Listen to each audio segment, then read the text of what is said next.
Spartans! What is your profession?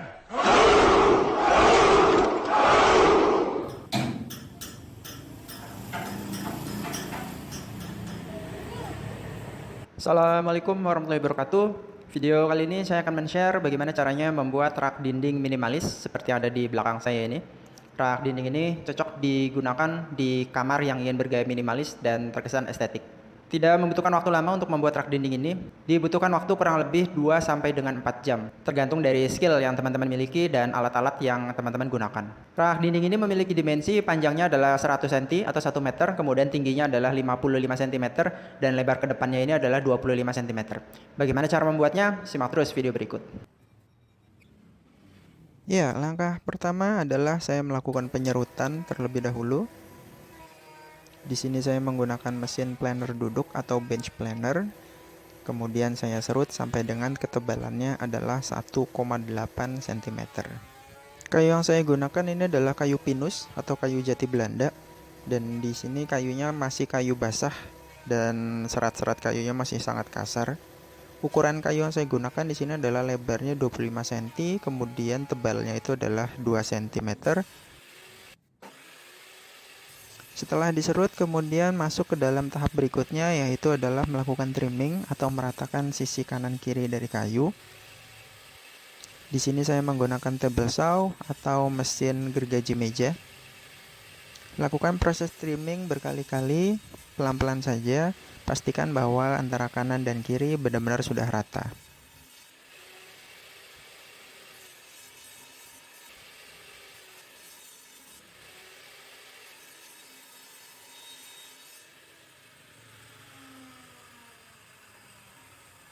Pada saat mengoperasikan mesin-mesin perkayuan, sebaiknya tetap menggunakan masker.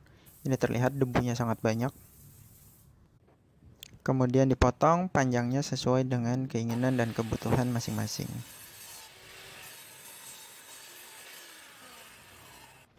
Ya, tahap berikutnya di sini saya memotong seperempat lingkaran. Cetakannya di sini saya menggunakan ember. Saya potong dengan menggunakan mesin jigsaw. Tujuannya supaya terlihat lebih estetik nanti untuk hasil akhirnya.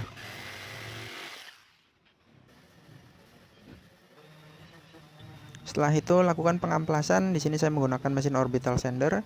Grit yang saya gunakan adalah grit 120.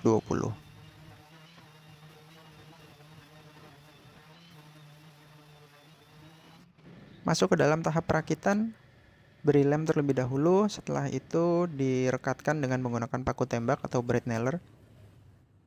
Sebaiknya jangan menggunakan skrup kayu karena di sini hasil akhirnya itu akan terbuka. Kalau teman-teman menggunakan triplek dan hasil akhirnya nanti ditutup dengan menggunakan HPL atau laminasi, ya boleh-boleh aja dengan menggunakan skrup kayu.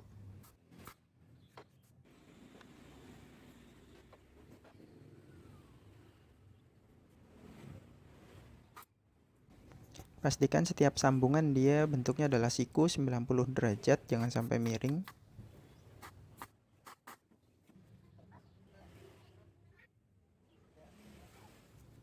Ya, ini dua anak saya turut menemani proses pembuatan ini di gudang.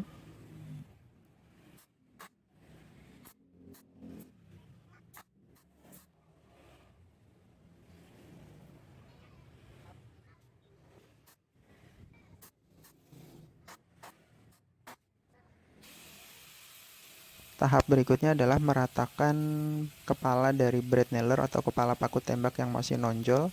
Nah, di sini saya menggunakan mesin gerinda yang dilengkapi dengan mata amplas dengan grit 120. Ya, ini iklan dulu, ada yang minta jajan soalnya.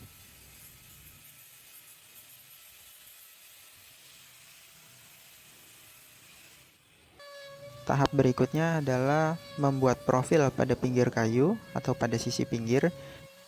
Di sini saya menggunakan hand trimmer atau mesin router tangan dengan matanya adalah mata round over bit. Tujuannya adalah supaya sisi pinggirnya itu dia bentuknya oval. Jadi kalau kena siku, kalau kena tangan dia nggak sakit. Ya, ini iklan lagi. Si bos kecil minta jajan juga. Kemudian tahap berikutnya di sini saya mengamplas ulang dengan mesin finish sander atau mesin amplas kotak. Grid yang saya gunakan di sini adalah grid 320.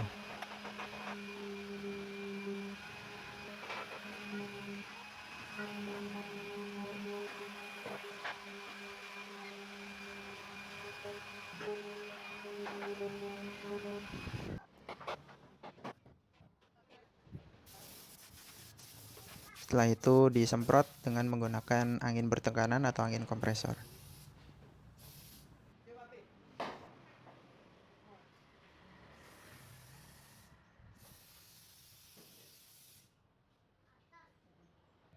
Ya, tahap terakhir adalah tahap pewarnaan atau proses stain atau proses pelitur.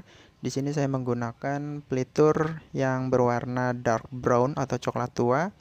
Kemudian saya kuas dengan menggunakan kuas yang berbahan busa dan dikuas sebanyak 3 kali lapisan. Pastikan tiap lapisan dia posisinya sudah kering, baru dikuas yang berikutnya. Jangan posisi yang masih basah kemudian dikuas lagi karena hasilnya akan belang. Setelah catnya kering, baru di sini kita pasang. Nah, pastikan antara kanan kiri dia rata. Oleh karena itu saya di sini menggunakan water pass. Beri tanda dengan menggunakan bor. Setelah itu dilanjutkan dengan menggunakan bor beton.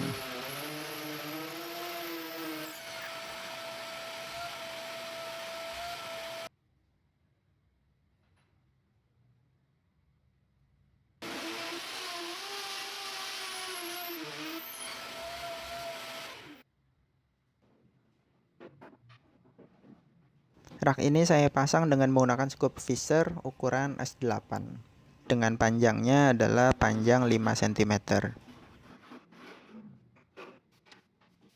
Hasil akhirnya setelah dipasang kurang lebih seperti ini. Karena rak dinding ini bentuknya adalah bentuk minimalis, sehingga rak dinding ini sangat cocok bila dipasang selain di kamar tidur, bisa juga di ruang tamu ataupun di ruang keluarga. Rak dinding ini juga dilengkapi dengan capstock atau hanger. Ini pada saat pembuatannya ini saya tidak videokan karena kamera saya ternyata memorinya full. Dan juga dilengkapi dengan lampu tidur. Lampu yang saya gunakan di sini adalah lampu LED. Teman-teman bisa berkreasi menambahkan lampu-lampu warna-warni supaya lebih estetik terlihatnya. Ya, sekian video kali ini, semoga bermanfaat. Kurang lebihnya mohon maaf. Assalamualaikum warahmatullahi wabarakatuh.